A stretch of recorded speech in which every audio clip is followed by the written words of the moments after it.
So one that sings is the mother, and one that appreciates and listens is the father. One that sings is Shakti, one that is aware is the Shiva, the father, and their participation with each other.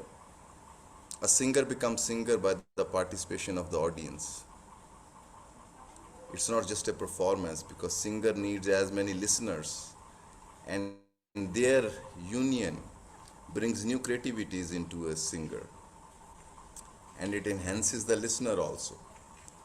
Because I sang with certain people that I realized that while they're listening, I improvise much better because their imagination, their listening is also participating.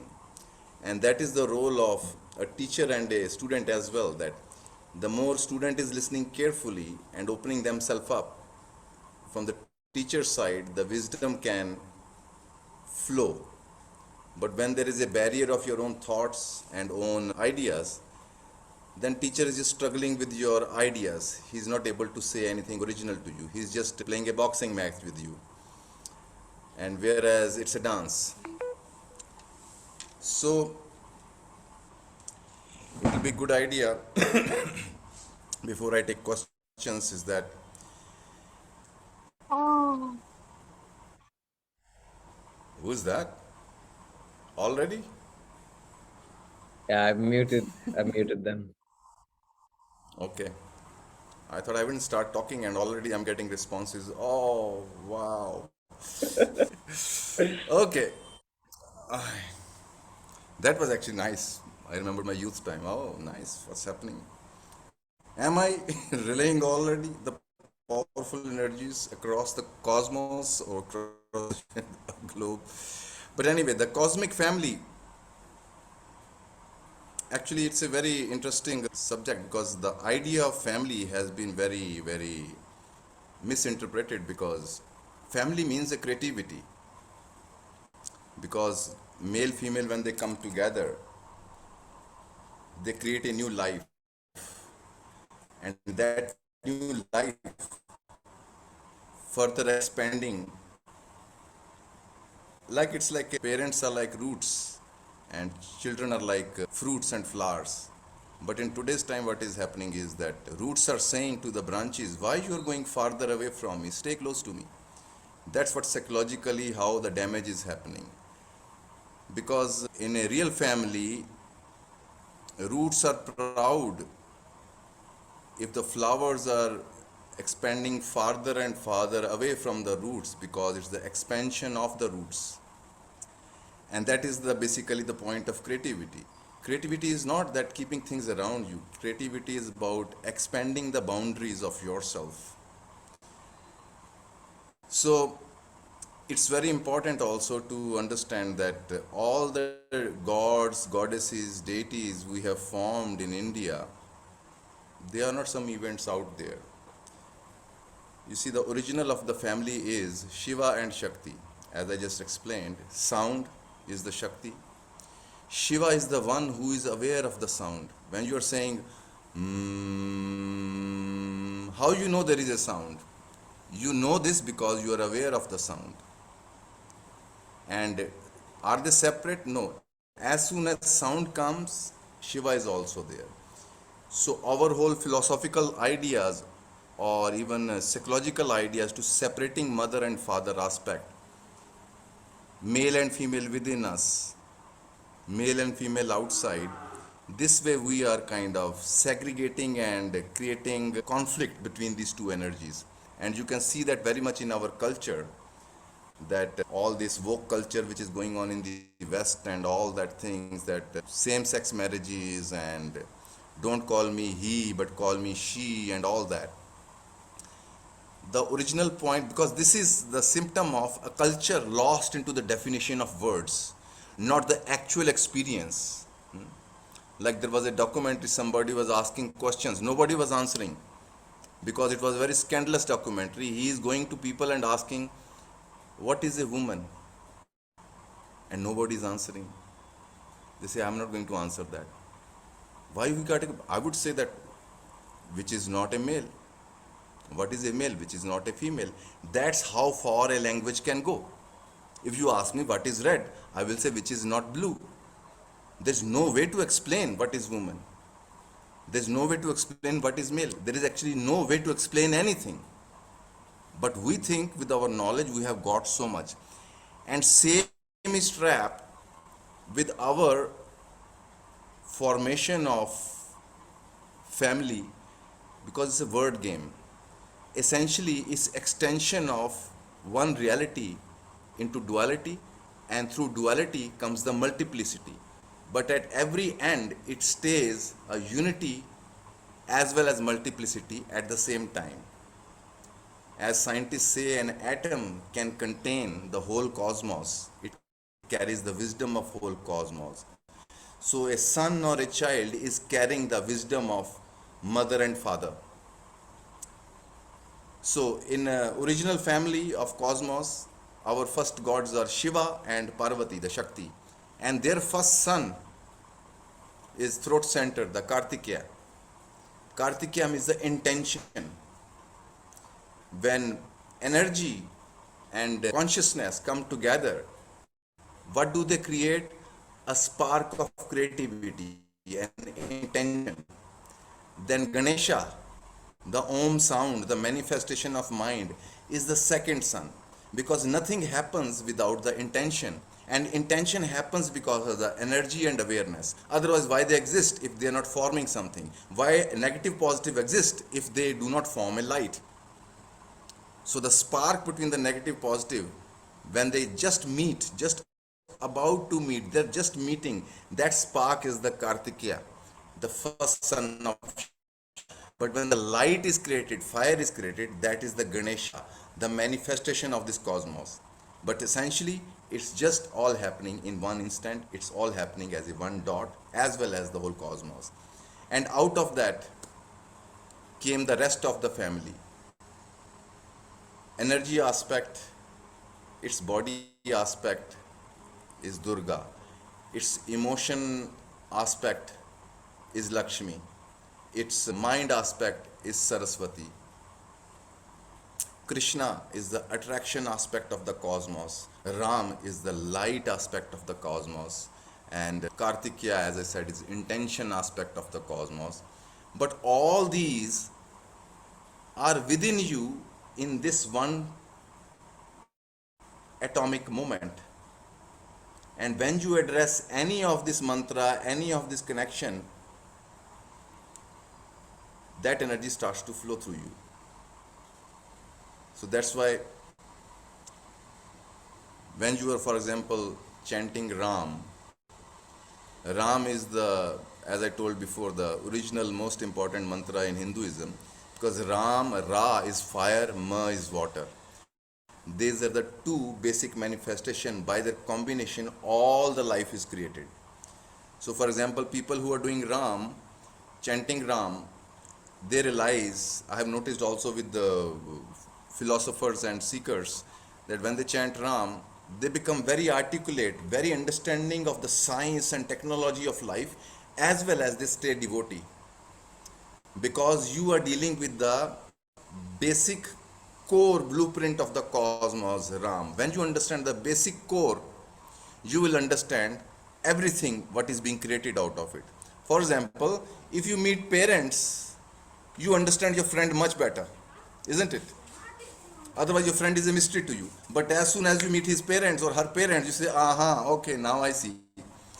If you are experienced, with people, because that's where you see the, acha, this is where it is coming from. This is where all the game is going on, right? So, there is an outer family and there is an inner family. Psychologically, we are dealing with the pseudo family, which is outside family, and it's with everybody. It's like somebody is called mother, somebody is called father, and psychologically you have issues with them, and that's what for you is the family. And whereas till you are not connected with your inner family, means your energy and awareness as your mother, till then you will be looking for families outside. That's what self reliance is, that how to start to rely on this energy, this movement through you and its awareness, Shiva and Shakti. When they function as one within you, whole life becomes your family. And that's where the idea of unity and oneness, then you don't function with things as this is not me, this is not me. Anything which is coming in front is the reflection of Shiva and Shakti, Sita Ram or Shri Ram, male female. And no life is possible without these two opposites. And look, our whole struggle is how to take the opposite out. You are destroying the life like that. So when you are chanting Ram, for example, in that you will see that whenever you need any part of your family, Ganesha, Krishna, Ram, or any other thing, any other method, it will come to you because you are staying with the root of the family. So whole trees is serving you as well. But when you're holding few leaves, you are cut off from the rest of the tree. But when you're holding to the roots, to the very basic, whole family is available to you. So the cosmic family is the path of spirituality to make your this cosmos as your family. And I just introduce you the aspect so that later on in the talk you understand what do I mean by father and mother, and how psychological father and psychological mother, the outside mother father, are the not the real mother fathers, they are also children. Basically they are role given, but they are not actually the father, they are not actually the, actually opposite happens. Fathers becomes mothers and mothers become fathers. Their roles keep on shifting between them, and that's where children get confused. For example, my mother was making money, whereas my father was like not making money but managing her. So in my mind, the role of my father, mother, father became very twisted. So I never trusted in my youth time my own manhood. I relied on my artist, which my mother was. So because that was my enmity against my parents, and that created a rift in me. But when I started to make my parents and see my parents as ordinary human beings like me, going through the turmoil, and they are not the gods I have projected on them as a child. They are ordinary human beings struggling with their own issues. Then you start to have a compassion. But if you don't do that, what will happen is once you are dealing with your parents and one point you realize I am much more intelligent, then you will say, oh, my father is an idiot. That is a reaction. Because once you realize, oh, this is a human struggling with his own issues. So then you will have compassion. Then you can babysit your parents also. That is the method in today's time. Instead of trying to be their baby when you grow up, you still keep on babysitting with them. Ask them to babysit you. But sometimes roles exchange. You have to babysit your parents as well. And that helps because their baby needs sitting. They're tired of being always your God and parents. And even they don't realize. And these kind of little, because changes are possible only when you work with the micros of your behavior, not trying to talk to them and you don't listen to me and I am grown up now. All that doesn't work. What works is that you have to change your projection room, how you interact with the mother and father inside, and what is your psychological reliance on that. So this is kind of another aspect to look at. Is your body is your family. It carries your mother and father, and your relation needs to be good with your parents who gave you this body, because till that doesn't happen, you will be never at ease with yourself. You will always, it will be your background always. Anybody loves you will realize you do not really love yourself because of your parents, because you don't like them, and hence you don't like this body, this talent, and all that. With me, it happened the day I accepted my mother, really as an ordinary woman who went through struggles, and as a young girl. That day, my art started to flower because her DNA, she was an artist. It was coming through me, but I, as my father mind, was rejecting my mother. Was going, oh, yeah, yeah. I was always manipulating my art, which my father did with my mother. So when I started to honor that aspect, then they become supportive of each other. What do I mean by that is that, for example, when you look at a tree in the sunlight, you can say sun is illumining the tree, but you, that is the father aspect and this is the mother aspect, the tree. But at the same time, tree is also illumining the presence of the sun. This is the constant exchangeable relation with everything. When you look at something, your awareness, like sun, illumines certain object, a flower. But looking at that beauty of flower is also making you aware that you exist. So that is this is the real orgasmic union of yin yang. Nobody saying I am better than you, nobody saying I'm lesser than you. Both are needed for each other.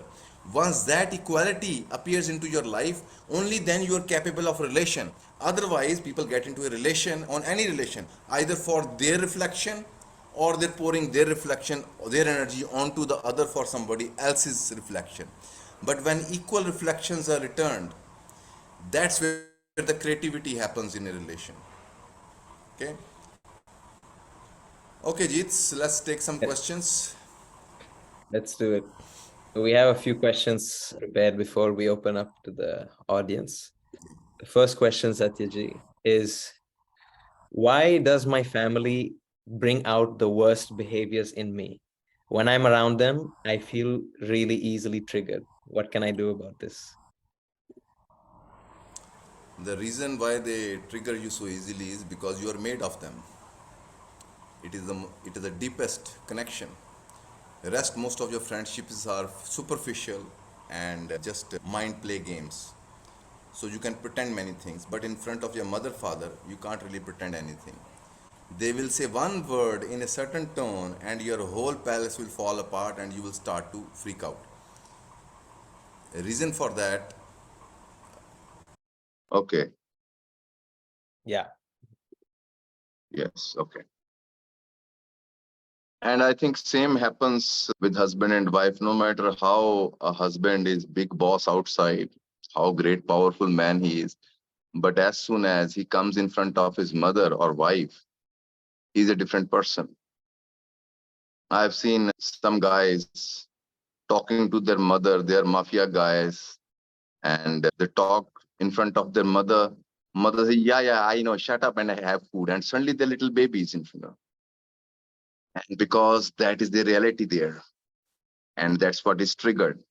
And the reason why it gets triggered also is that you are hiding your original basic being, which is emotional and very easily movable, very volatile. But when you go out, you are forming a psychological image in front of people that this is who I am, this is who I am, that is what I am. And that's why relations, after a while, they start to go bad. And you feel surprised and betrayed by the person because I loved this person, but this person turns out to be something else. Nobody betrays anybody. It's just that in the beginning, when you meet, you're pretending to be something. But as you come close, start to live together, then you start each other's reality. And if you do not like your reality, you will get out of the relation. You will look for another relation where somebody defines you in a new way. But that again will be hypocrisy because at the base, you do not like yourself.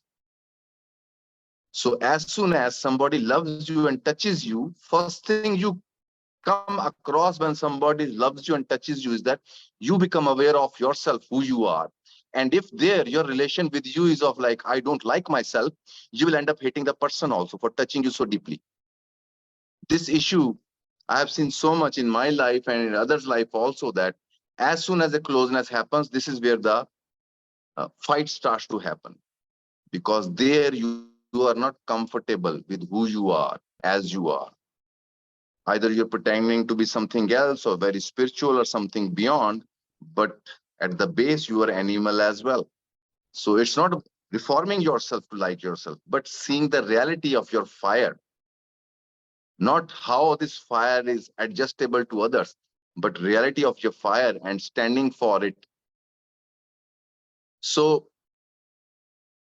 I tell sometimes lovers that before you start to date, first have each other's picture when they wake up in the morning. Tell them to send you a picture when they wake up in the morning, how they look. Hmm? And then for 2, 3 days, don't take any shower. And then meet and smell them, how they smell. And then you decide whether you want to go for that relation or not. Because you come all decorated and perfumed, but as soon as you get to know the person closely, then you say, oh my God, what I have done. No, it's just that in Sufism, they say till you do not know all the three layers of a person. One is psychological, second is emotional, and third is their original electric being. Till then, you don't decide. You don't make any deeper connections. Once you know all the three levels of a person, only then you move forward. Otherwise, it looks to you as a betrayal, but other person is also just living their aspect through you. So that's why image forming, because with families, you get irritated because your images fall apart. You come home with the great, yes, I am this, I am that, and suddenly your younger brother or the sister or somebody will just make fun of you and it'll piss you off because there you suddenly realize you are a little boy. So, but if you are comfortable with your boy and you're willing to play each character, then you'll be wonderful personality, a colorful personality. You can be idiot also, you can be a genius also, you can be a guru also, you can be a disciple also. You can be nothing also, you can be something also. But overall, you are everything and nothing. And that is what essentially the point of life is. Life is everything and nothing at the same time. It's zero, but on that zero, all is being played. So you're every time you're meeting the moment freshly, your mother, father, your energy and awareness are meeting as if for the first time. And that's where you form new creative expansions of yourself. Otherwise, families make you trapped into one image. And that image is very hard to break because you never address it directly as an adult human being who knows that I am not this image, but I am more than that. And other person who is projecting your image on you take that seriously because you never addressed it. You tell your parents or your friends, why you look at me like that? I am something else. That is everybody's fight with their family. They don't see me, they see my that thing. That is not their fault. If you want to change the dimension and expand your relations with your parents, with your friends, with your family, you have to also know how to introduce your new changes. Because on other side, the game is this: you may be expanding, but in your front of your parents or close people, you always hide that aspect. So there you don't stand as you are. And that's where communication, not attacking with truth, but communication. That if your parents say something, you just say that I do not like this. Don't say, oh, how dare you say this, and you attack them. No, you expose, you show that I do not like this, how you say this to me, and walk away, do some emotional blackmail. Because families are good at that, how to make you feel emotionally bad so they can manipulate you. You do the same, but for right thing. Then you say, okay, but I am not like that. And you don't cooperate. But for that, you have to understand that you have to acknowledge your growth, which is happening, make that a part of your communication as well. Make people see that I am no more thinking like this, I am no more like that. For example, my own brother, my older brother, he still sees me as his young brother. And before I used to get irritated with him. Now I send him my videos and all that. Still, he would give me suggestions like little bit, do this, do that. You should say this in the talks. You should say that on the talks. And I just listen to him because now I babysit him. I say, yeah, very good idea, very good idea. Because I also understand it is very hard for him to get out of that character of older brother because that's the only character he can hold on and feel important. So let him play, it's fine. No, I don't have to get irritated because I am just so it's not about bringing a complete revolution. It's also about understanding where they're coming from, and best is what works with parents and friends and close families is humor. and how to make situation funny and make a joke. Because when they don't get you, they stop it.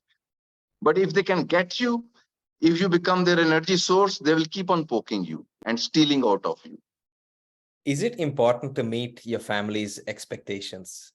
As children, our parents often impose their wishes onto us, but they rarely support our own true wishes. Why is this, and what can we do about it? You see, for that, you have to understand that this is what your parents suffered from their parents. They compromised and fulfilled their expectations. And they think this is the way of life, this is the way of culture, this is the way of the family. And they ask you to submit, and they will do their best to bring you back. Their intention on the surface is to make you safe and a right career and right space in the society, as they did by compromising and killing themselves and making an omelette of themselves, not becoming a chicken out of themselves, a lion out of themselves. They were broken and made omelette. Maybe nice omelette with cheese and tomatoes and everything, but still death of the egg. So what society offers you, you'll be given cheese along with it. You'll be served in a nice plate. But the point is you will be dead. So for you, it's important to understand that they do not know any other way.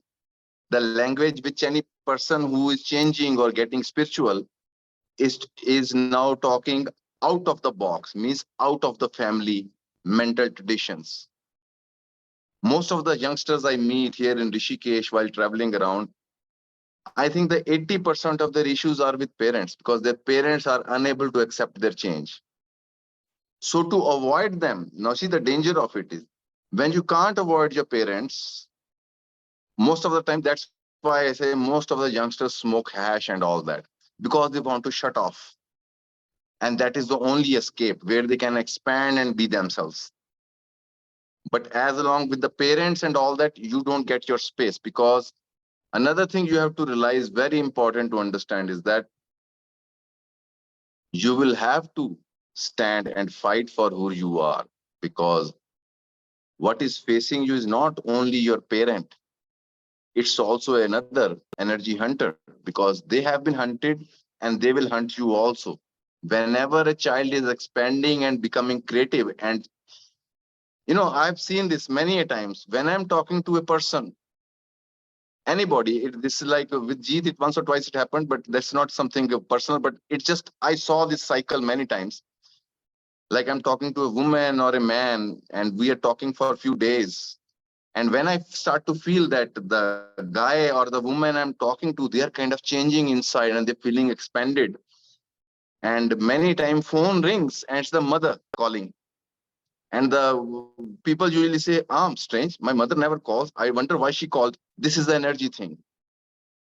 Because as long as your child, your mother know you are available. But when you are expanding and becoming more, your mother is the first person to sense that something is going on. And she wants to bring that son back, and they will start to make you play that character. So you're available. So I'm not saying don't play that character. Play it consciously, but inside you maintain that who you are. Because there you need to babysit your parents. You don't need to kind of start to fight with them, because it's very rare parents change because of the son has grown wiser than them. They will still maintain their, standard and authority.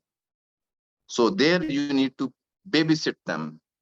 And you say, yes, I understand.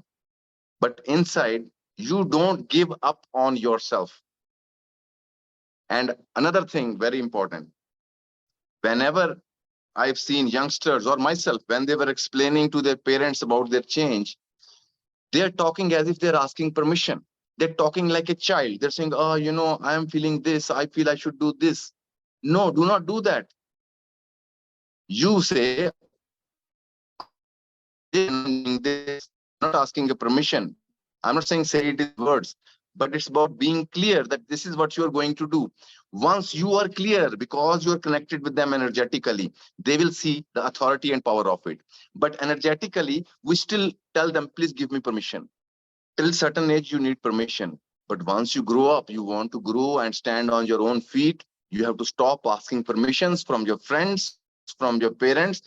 Stand for your decisions, face their consequences. That's how growth happens.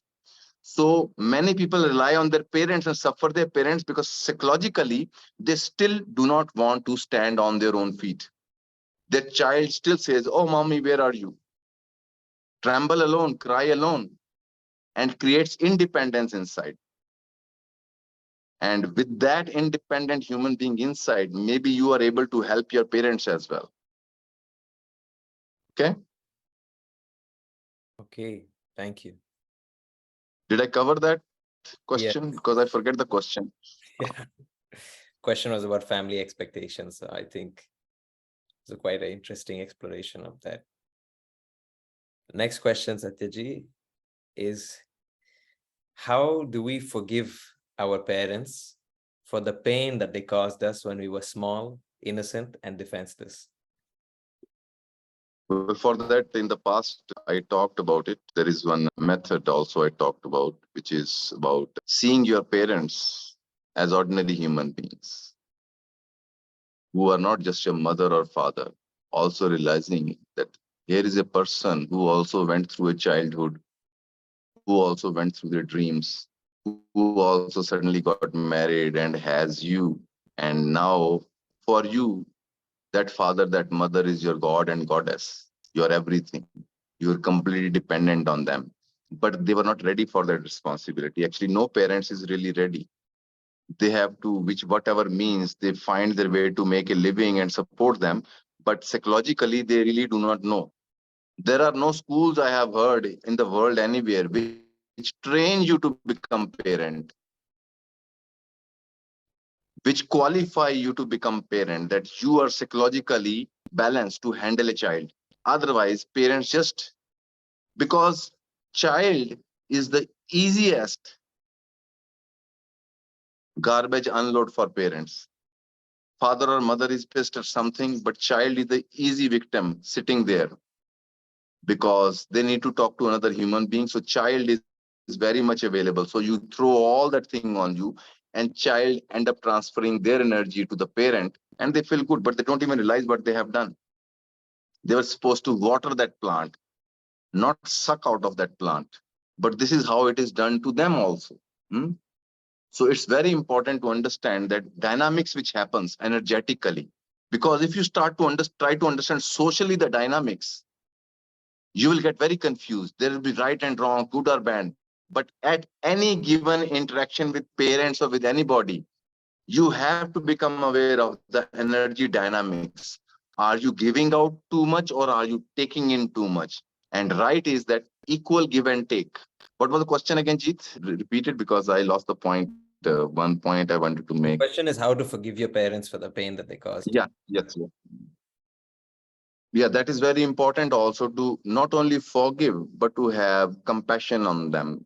And that is possible only once you start to look at your parents as a normal human beings going through their turmoil, a different soul who is going through her own journeys. In the next life, there'll be somebody else as a child, as a woman, as whatever.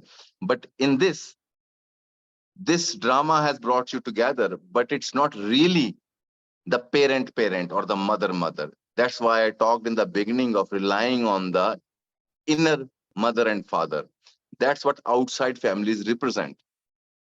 Otherwise, the real parent is the mother because she has a mind also and a body also. She brought you out, and mother can play both aspects also.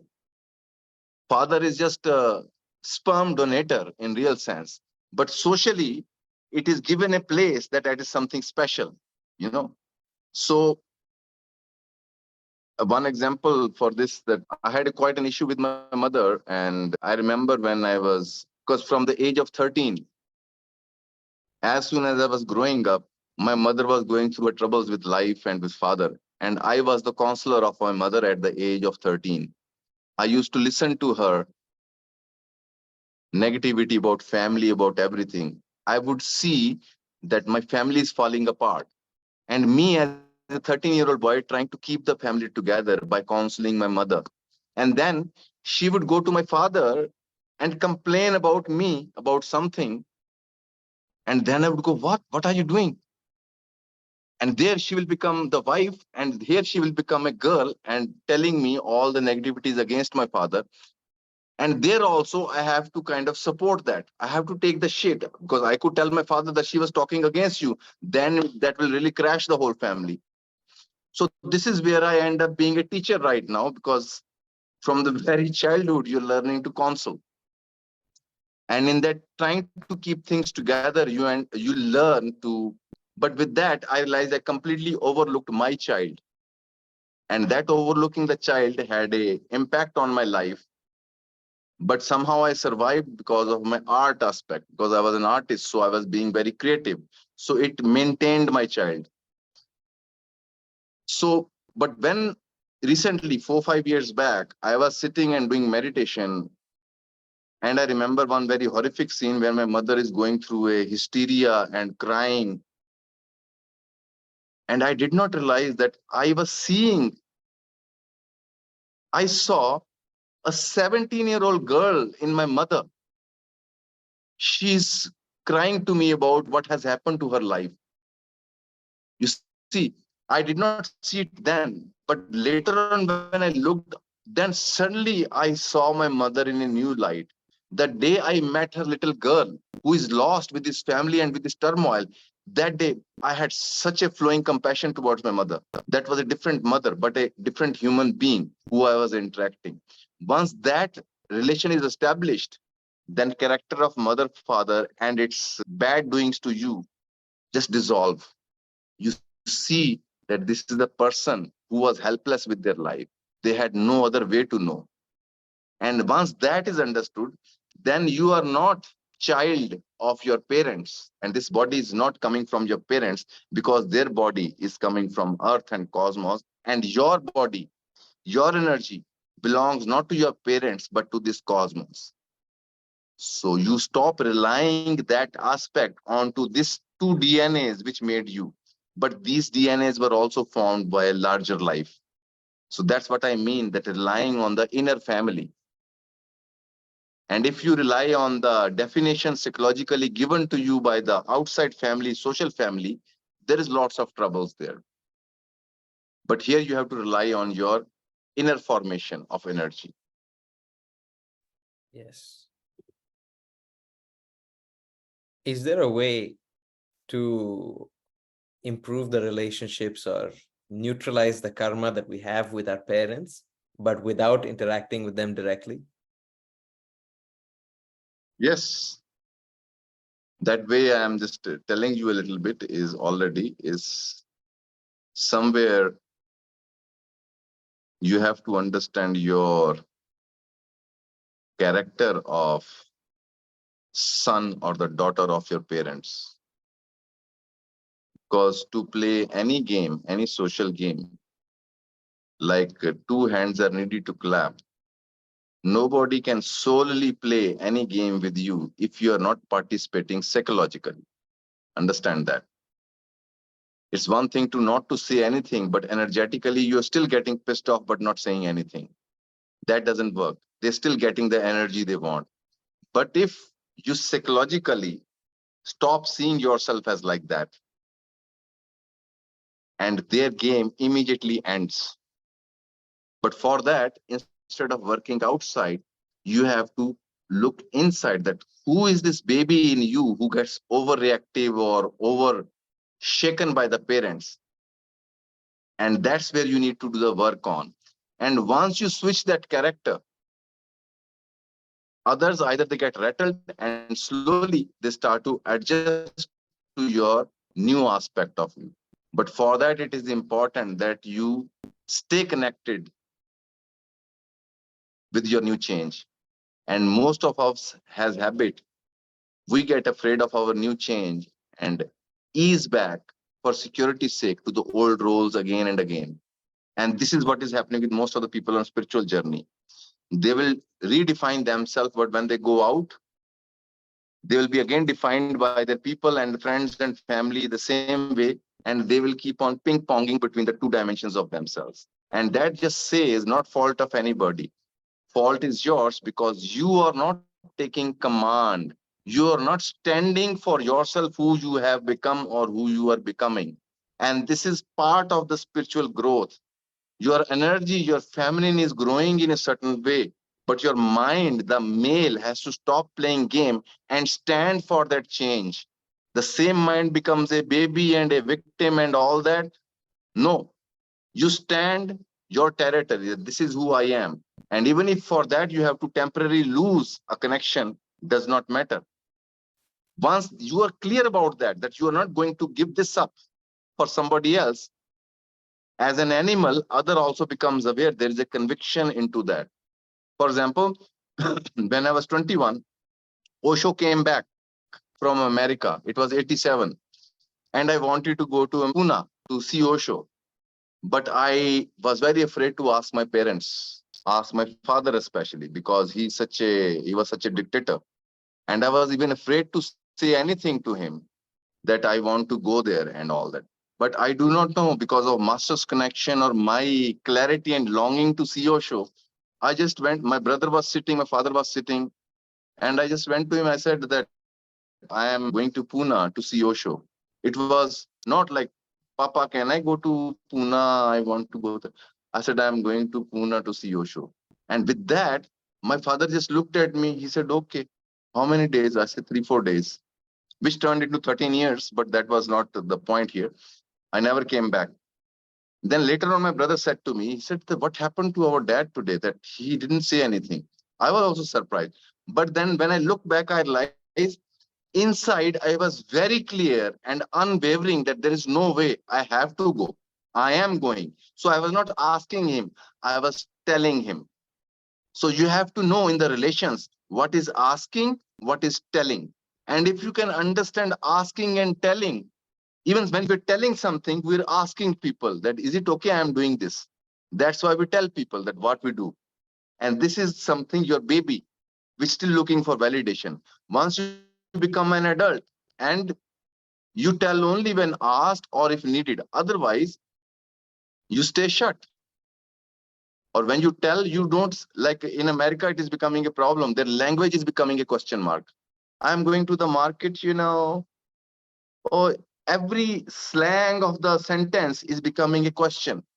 This is unsurety of a culture about what they are doing. I've started to paint, is it okay to paint? Kind of. That tone of you has to become of authority, that I am doing this. Not that you're asking permission from your friends or family that, is it okay to do? Then you are being a baby. Of course, your mom and dad's father character will come out and say, no, no, no, no. They will think with their own mind. But when you tell, this is why I'm doing, and that clarity, that tone, that frequency which works in relations, but we never take charge of a situation and stand for that frequency and share as we are, who we are. So fault lies within us, never standing up for our changes, because we are even uncomfortable. What is happening to me? Why I am changing? But it does not mean bad news for the others. It is just that you are uncomfortable in expanding because you're entering into a insecure territory. Once you see, one of the biggest fear not to give up your parents psychologically is insecurity of life. There you are responsible for all you are, and you have to stand for your own mistakes. But when you compromise for parents, then you can blame them. You see, I'm miserable because you told me so. But when you are on your own, then they will tell you, we told you. But of course, you have to face that. But you say, okay, it's better to make your own mistakes than to make somebody else's mistakes. And these are the few social clues for gathering courage, that don't just compromise and make somebody else's mistakes. When parents tell you that you will be suffering, and you tell them, are you enjoying really? I see you every day bitching about each other. They're telling you, be like us. So it's very important that learning to stand alone also. Only when a tree stands alone, it can give out fruits and share with others. But when it grows in groups, your growths are destroyed. Wow, and that hit a lot of spots for me personally. I think for a lot of people as well. one more pre-prepared question that we have. I think it fits nicely into what you just said. It's important to stand alone as a tree. And it sounds definitely like that is a necessary thing to be able to stand on your own, because until you can do that, you cannot really go to your parents or any family members and form a new sort of relationship with them. You're not able to tell them anything, just ask. Yeah, it's not essentially about disconnecting with them. It's about psychologically standing inside alone. Because in society with parents, you have to not be against them or go away from them. You have to learn right in the middle of the ground that you're playing this character. It's okay, but inside you know who you are. If you inside psychologically don't give it up, that's the most important. It's not about giving up physically, then you're running away. And this happens once you leave certain parents without dealing with your issues, you will find even in your boss your father, you will find even the some other woman your mother, and character goes on because you are the source of those characters. Okay, yeah, anyway, next question please. How can I help my family heal? As I told you the example of 100th monkey, that they were experimenting with monkeys. They're studying monkeys in Brazil or somewhere. They noticed that monkeys steal sweet potatoes from the fields and eat them. And they noticed one monkey stole the sweet potatoes from the field and washed it.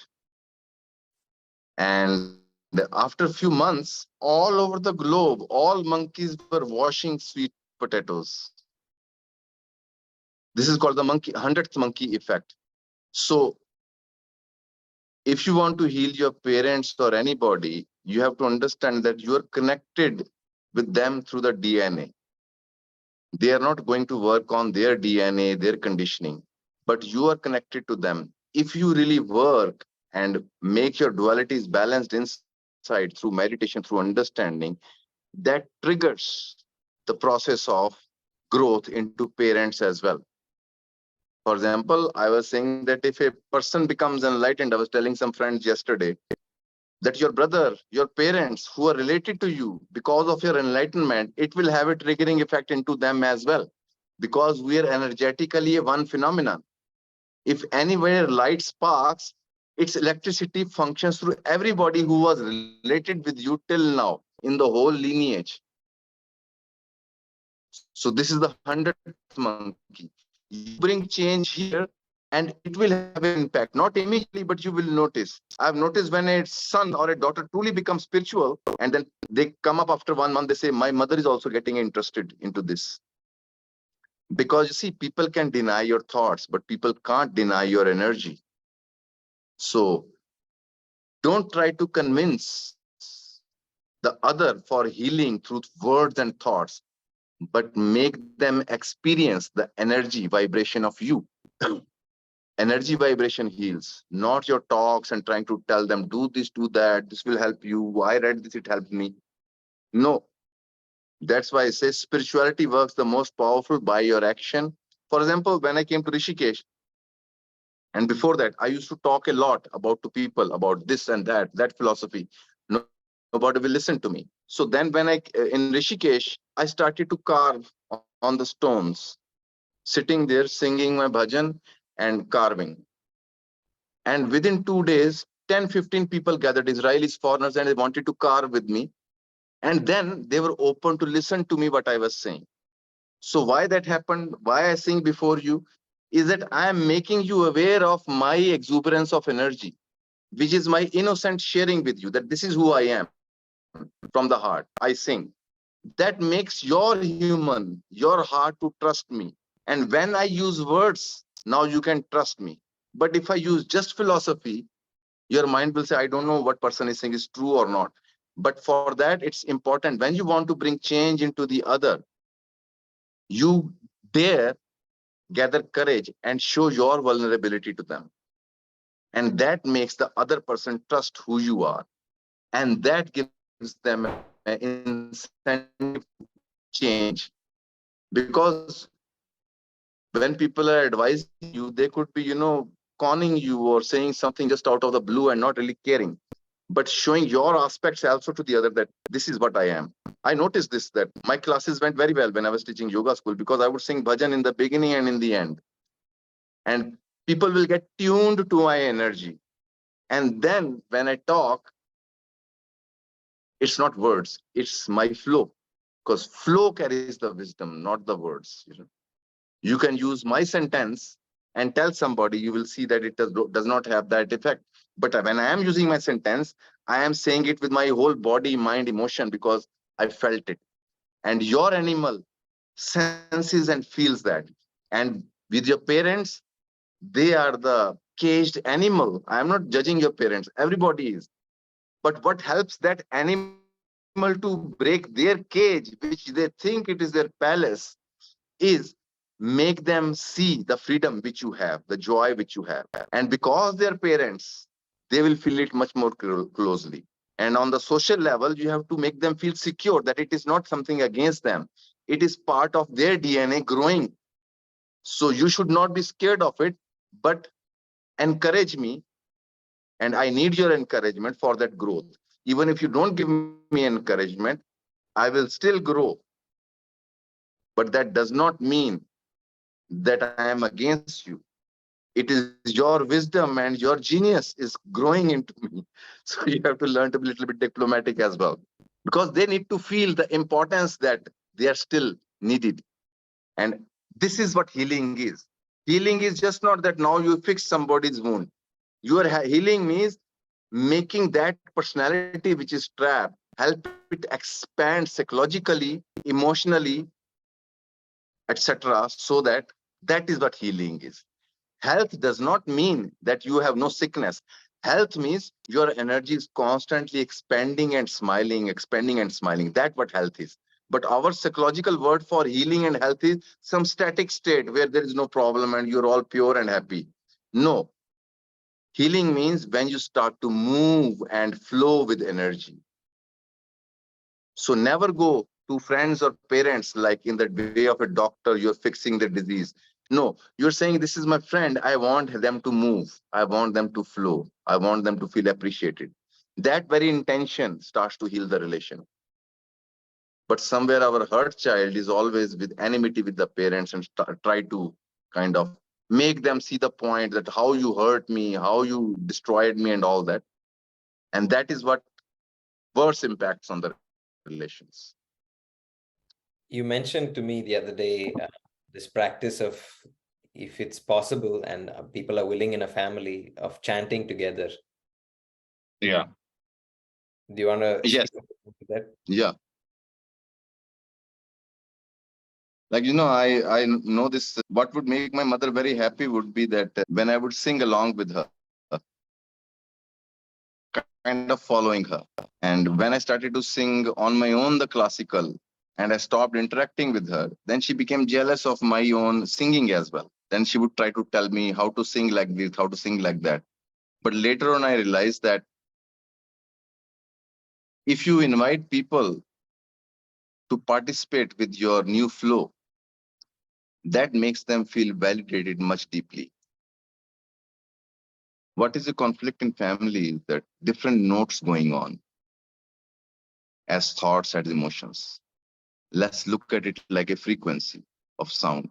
Different sounds going on and they're contradictory to each other. That's what we call a fight or a quarrel or a discomfort in the family.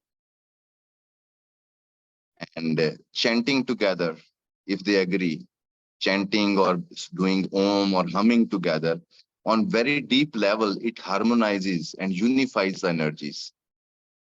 And mostly conflicts in us are not psychological. We are energetically feel restricted by the other, by their frequency, or we are energetically feel disturbed by the other frequency, because other also do not know how to emanate the right kind of frequency, and we also do not know how to emanate what kind of frequency in what situation. Because in general, we do not know ourselves as a energy and vibration emanating frequencies. We see ourselves as thought and idea. But once you realize this deeper truth, you can change the whole structure of your friends and people around you. Because when you start to radiate beautiful frequencies, which comes through your chanting and all that. But for that, first it is important that first you establish with your frequency, then you go into the family and share. Because if you straight away, then you're not established, you might end up playing somebody else's songs also. You see, this is what black magic and all is, that how to make your energy sing their song. So they create a strong frequency and influence your frequency, and then you are into a spell. But establishing into your frequency for the purpose of your spiritual growth and expansion, then share your light and heat, not your wood. That's what families or close friends demand from you. Give me your wood. Give me your time. If you are feeling happy, forget it. Come to me, give me your energy. Never do that. Share your heat, which is produced by your own fire, and share your light, which is produced by your own fire. But never compromise your fire. And that is not in any way wrong socially or cosmically. It is a very valid thing that you keep your fire burning, no compromise there. And there, but you share your light and your warmth to help others.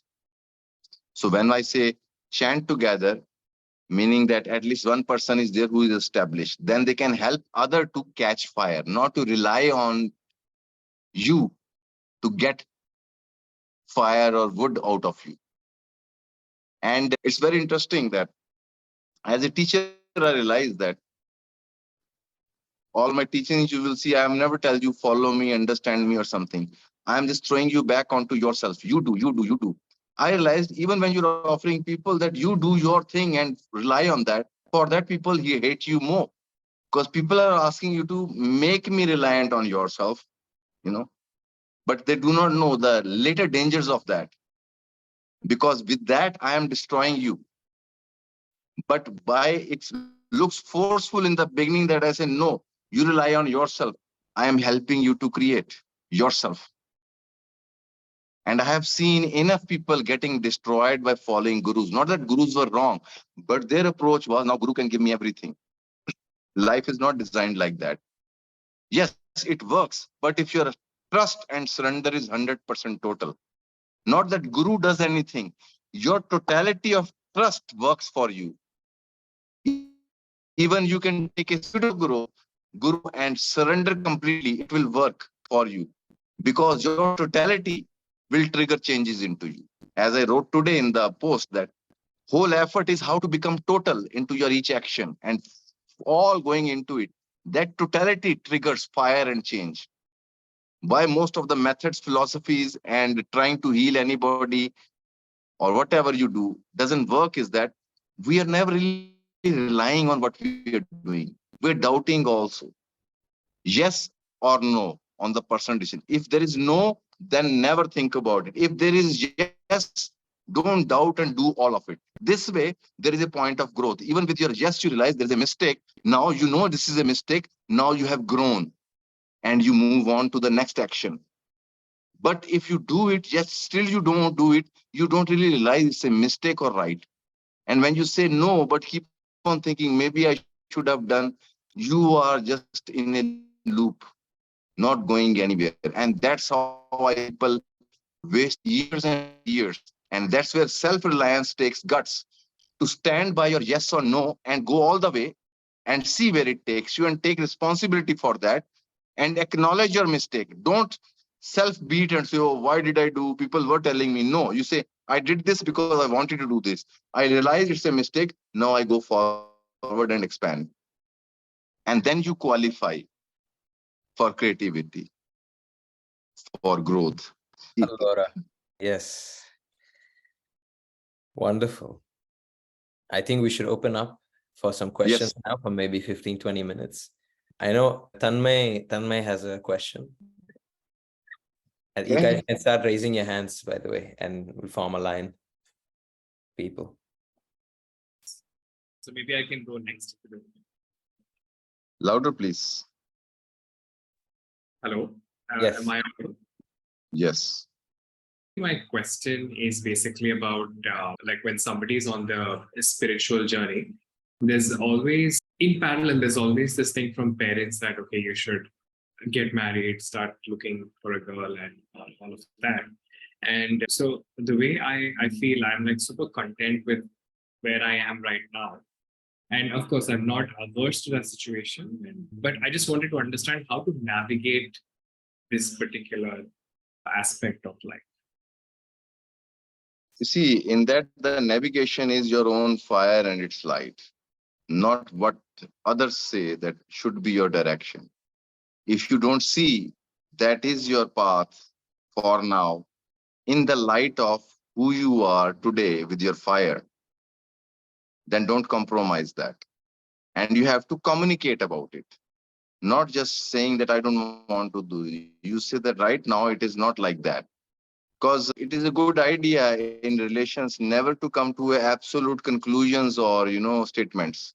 Always you say right now it is not like this, because life is all about dealing the right now. What is the stress situation in us is when we are making absolute statements for next 10 years or 15 years and try to abide by them. No, realize you are a flowing river, and right now that is not your thing which will help you. So you have to learn to communicate. That's why I say right. So you know what you think, how you think. And once that is clear, your clarity touches the other.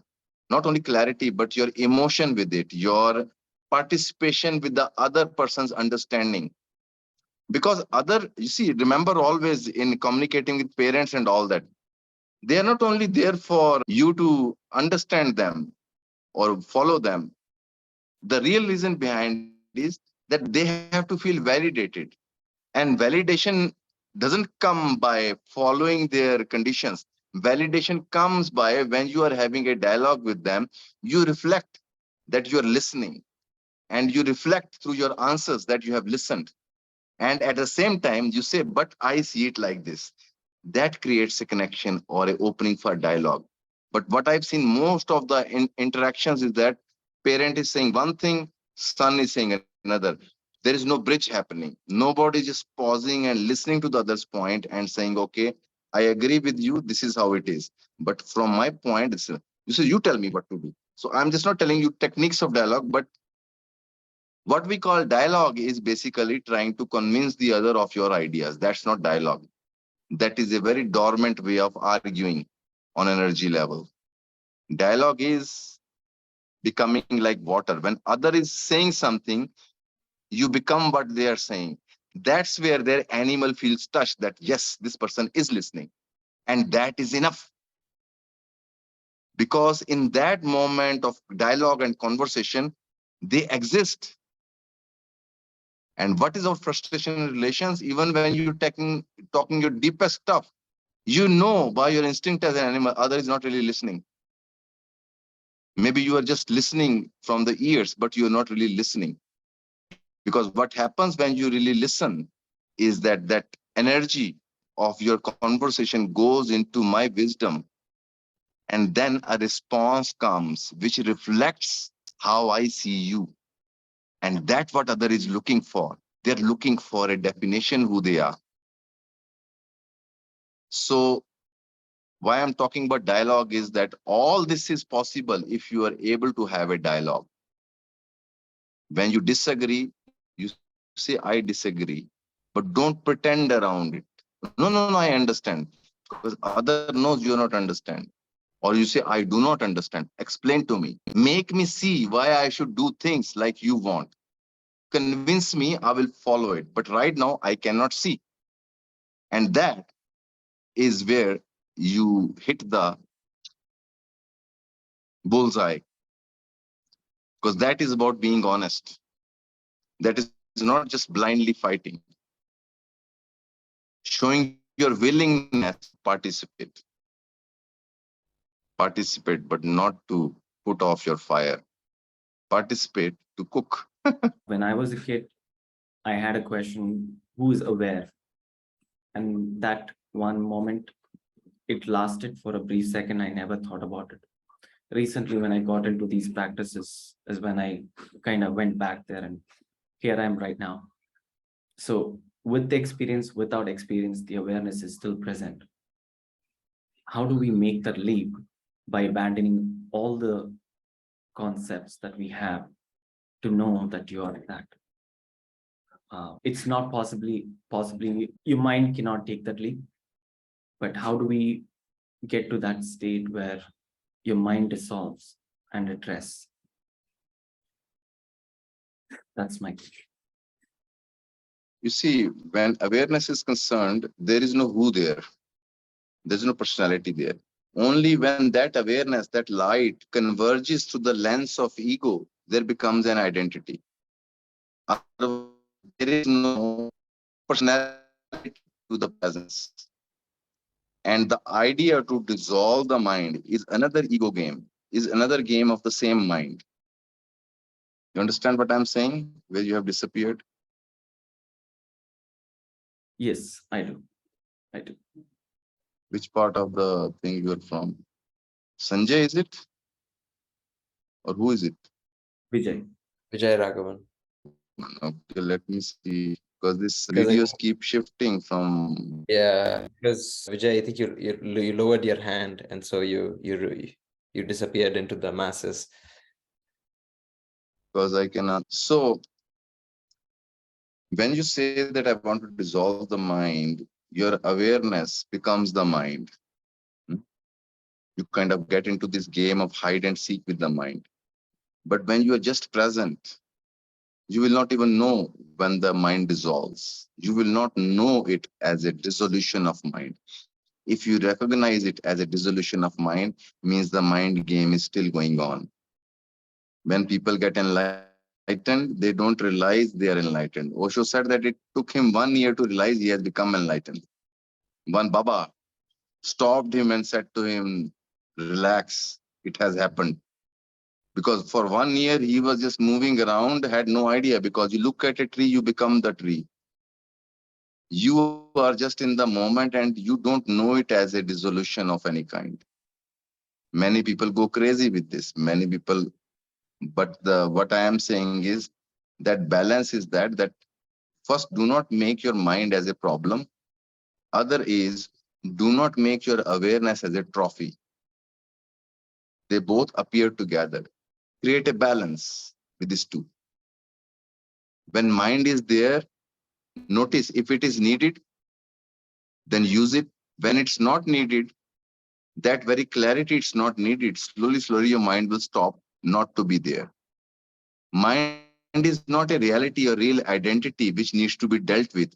It is your participation which makes it real. Like Krishnamurti said, seeing thought as a thought is freedom. It's not freedom from thought. Seeing thought as a thought, it loses its power over you. But right now, a thought is for you a real world. When you're thinking of enemy, you're dealing with your own energy, forming an enemy in the head, and you're fighting that. You're wasting your energy and feeding the enemy also, who you're projecting on. But if you see it's just a thought, then you are becoming a master of your mind. Then you use the movie camera only when it is needed. Rest of the time, you put it on shut. But don't make it, oh, that will be enlightenment, that will be my freedom. That is again mind games. And who is aware is that you don't do anything for awareness because you will not be experiencing anything without awareness. So awareness is something you shouldn't make effort about. Awareness is something you shouldn't make effort about because awareness is just there. That's why in Zen meditation, they sit down in front of a blank wall with open eyes, and their method is sitting silently, doing nothing. Thought comes, you let it come, let it go. You don't say, I have to be aware of the thought. No, you're seeing the thought because you are aware. You're getting lost into the story. That's why you're thinking, oh, I'm lost. You are not lost. You see, light in the projection room is not lost into the story it's projecting on the screen. It looks like that, but as soon as movie ends, you realize that light is still there. So that's the base of the deepest base of the meditation is just don't participate, let your mind come and go. And that way you will get settled into your presence. And then when mind spontaneously, you need to do something, mind will participate. But but do not make it a spiritual or non-spiritual game. Because in Zen also talk about beyond enlightenment. Out of your illusion, you get the idea of enlightenment, but once you get enlightened, you realize that is also bullshit. Because natural state of cosmos is to exist. There is no enlightenment, there is no slavery, there is no darkness. It's just existence beyond those two dualities. Am I taking you too far? You won't freak out or anything? Or should I stop here, stay with the techniques? No, sir, it was really helpful. Thank you so much for that. Relax and flow with things. And remember, awareness is always there, energy is always there. Your original mother, father is always there. It's just your baby mind says, oh my God, I think I'm losing my awareness. Oh my God, I think I'm losing my energy. Nothing is getting lost. That's why most of the people, when they get enlightened, they die laughing for 1 week. They forget eating, they just start laughing because it's such a joke. You're looking for something which you are already there. These are all gods sitting right now and asking me, do you know how to get my divinity back? Yeah, man, it's very difficult. You have to do this. My Guruji, one of the disciples of Osho, went to Osho and he said, I want to get enlightened. Osho said, do dynamic meditation for 6 months. And he did it. Then he went after 6 months. Osho, nothing is happening because dynamic meditation is very hard meditation. You know, you have to really jump and whoo, screaming, shouting and everything. Osho said, okay, it's not happening. Do it another 6 months. And he did it. Now do it 2 times a day. And he did it. And again went to Osho. Nothing is happening. Osho said, do it 3 times a day after 1 year. And he said, I became so sick after 3 months of doing that. And I went to Osho. I said, Osho, I'm tired. I do not know. I don't want to do anything. Osho, this is what I wanted. Now just sit. Because finally what Guru is doing is tiring your mind with techniques and methods. So you say, okay, fuck all this. I just sit. And in that sitting, you start to laugh. Because you're always in the ocean. There's no point of looking for ocean. And there is no difference there between energy and thought, awareness and energy. It's all a one union. That unity is what we long for. This is what we experience when we experience something beautiful, that you are merged into beautiful scene as a awareness and energy. It's a one phenomenon. That's why there's attraction for sex. That's why attraction for drugs, because we become one in that. No more dualities. And that non-dual state is the union, inner orgasm, inner union.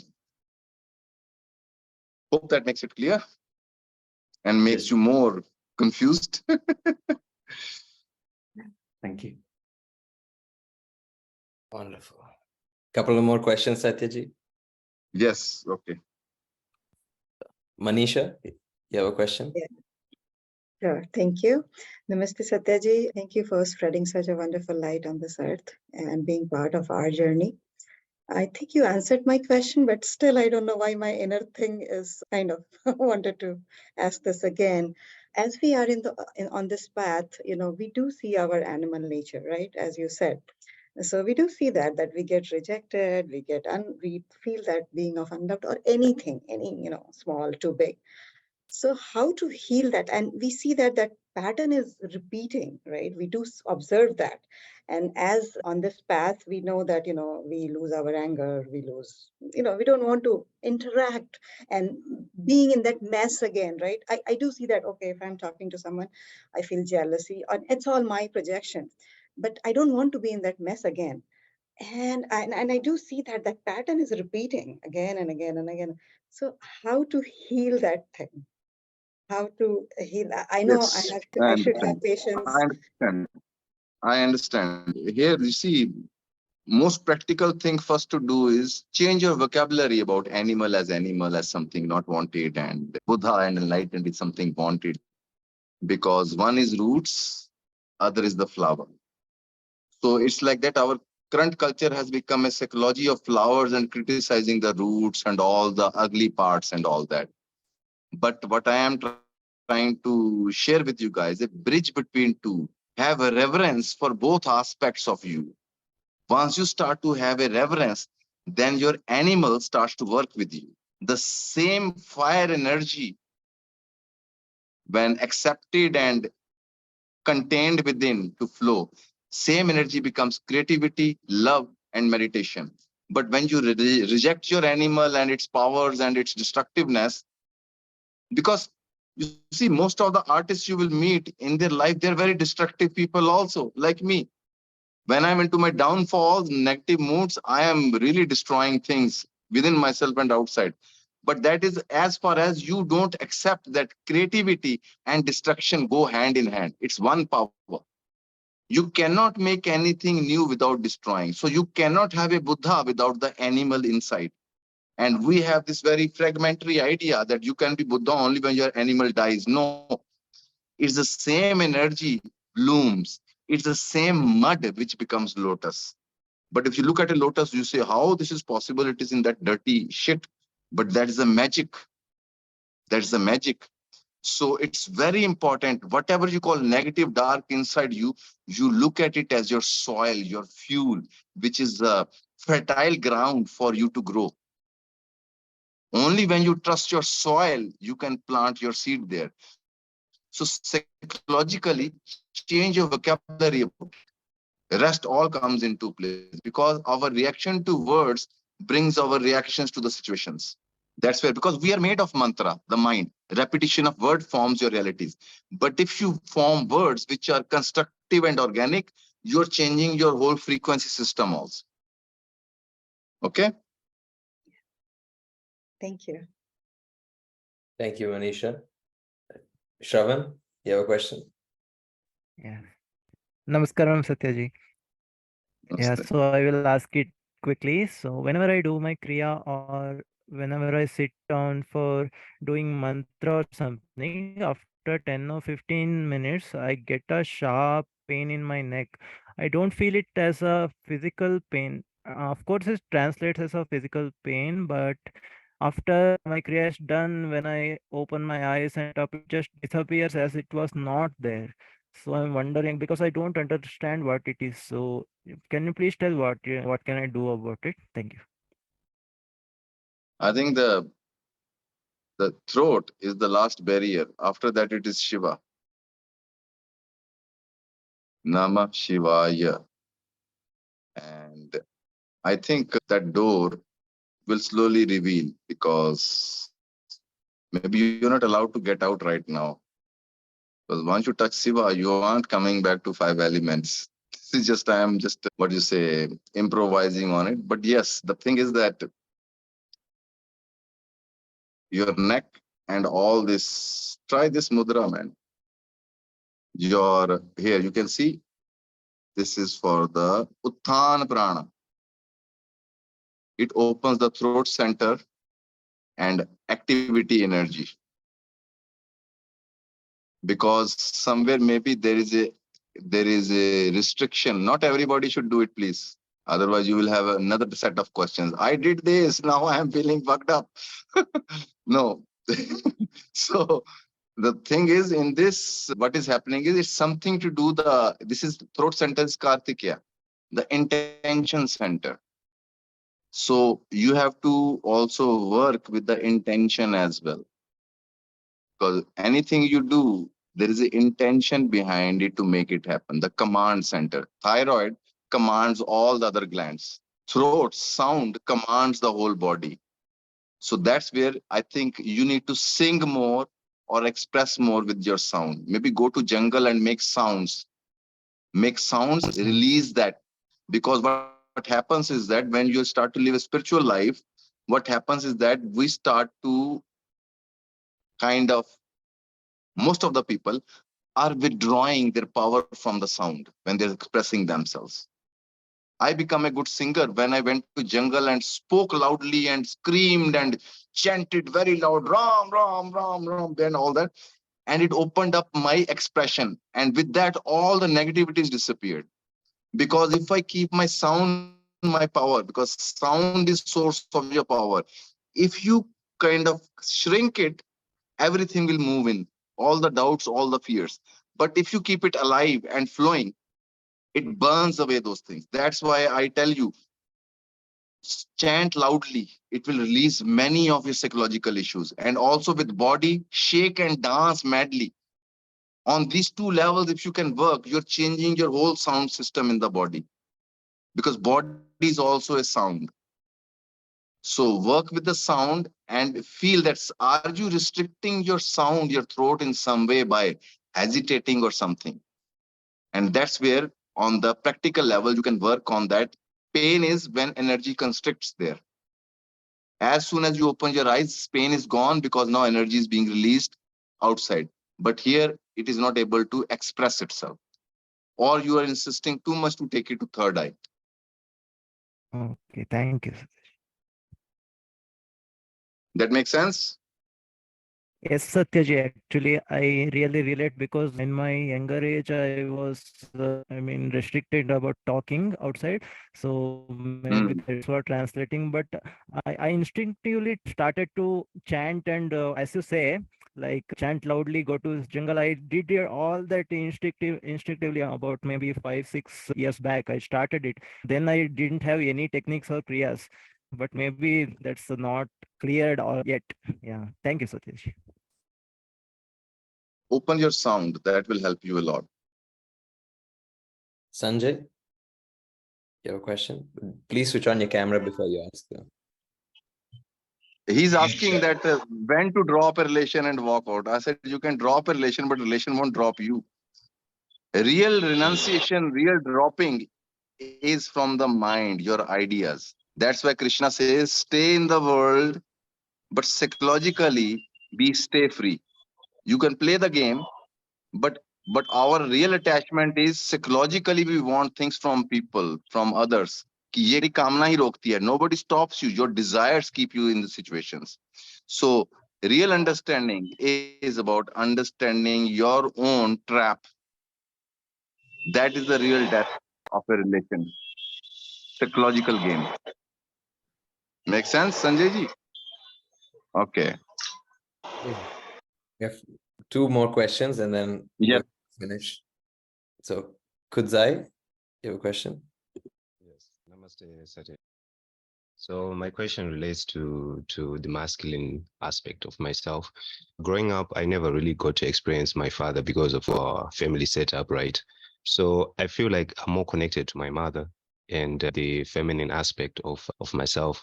So I never really got to learn things from my father and the masculine ways of doing things. So I don't know how to address that and sort of deal with it and handle it in a way that helps me to develop that masculine aspect and grow in that area. Yeah, you see, in this, you have to be clear about what we call masculine aspect is the social definition of the masculine, which are not true, which are just social games, dominating and money making and all that. So drop that game. Maybe you chose this life to not to be influenced by that kind of masculine. So you can redefine the masculine. See, because the mind is not just playing a father or the boss or the one who is commanding. That aspect is also about nurturing the feminine, supporting the feminine, inspiring the feminine, giving warmth to the feminine. In today's time, there is a big issue in America and European countries because young boys and young men are losing their self-identity and the male definition. They feel it's something negative, and that is restricting their growth. But that masculine definition is not something which Freud talks about or which psychology books talk about or society talks about. Let's look at it like this. It's like sun.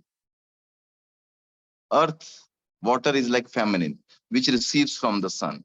So your presence with your feminine is your male aspect, not some social definition. So sun doesn't know about itself, but when it is reflected into the trees and plants created by earth, that's how sun comes to know its masculine power via feminine. So here you have to go more by the what masculine really is. Masculine is the warmth and the fire which inspires the life on the earth, the feminine. So that presence, that meditation is the masculine. Like Osho or people like this I met, they were very masculine at the same time very feminine, and you get confused, are you meeting a man or a woman? Because their both aspects are fully developed. So they can be soft and flowing like a feminine. His lectures, when you see, and as a person he will look like so male. This is the perfect balanced personality. But what we define that masculine is looking threatening and powerful, always into this. No, a real male energy knows how to be soft like mother and feminine also. And at the same time, same energy can become be very ferocious and male as well. Fire is ferocious, isn't it? But if you give it a social name, this is negative, this is anger, this is, then you are condemning that power. Power comes first, definitions come later. So we start from the definition to move towards power, and we start canceling the fire at the same time. We try to put it on and put it off with ideas. So drop the ideas of masculine first. First, differentiate you originally from life, and what it brings out in you, that is your real male aspect. It's good you didn't get father. Otherwise, people are suffering from their fathers in their male all their lives. So feel lucky.